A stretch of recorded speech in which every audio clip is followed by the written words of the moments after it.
Hey yo, what's up mga ka-hamster? Update tayo. Ito yung ating black. Ayan. Medyo nagmumold siya ng brown.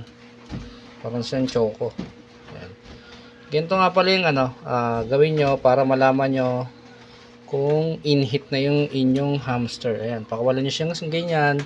Tanggalin siya sa bin cage. Tapos himasin nyo yung likod niya. Ayan.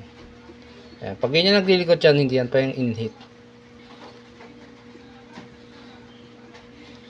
Pero yan, pag yan tumigil, tapos umangat yung buntot na ganyan, yan, in-heat na yan.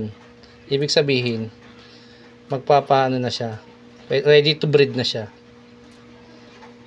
Yan, in-heat na yan pag ganyan. Pag inimos siya. Ayan na, ayan na, ayan na. Kita niya, nakaangat yung buntot niya, ayan na. Ayan. In-heat na yan pag ganyan. Ibig sabihin ready to breed na siya. Pwede siya samahan ng male para i-breed. Pero ako hindi ko pa siya i-breed kasi mag 1 month old pa lang yung kanyang mga baby. Hindi ko pa hinihiwalay. Eksaktong 1 month hiwalay ko ng baby niya. Tapos pagpapahingayin ko muna to. Siguro mga 1 month. Ganun. Ayan in-heat na yan. Yan pag ganyan. Yan yung sign na in-heat na siya.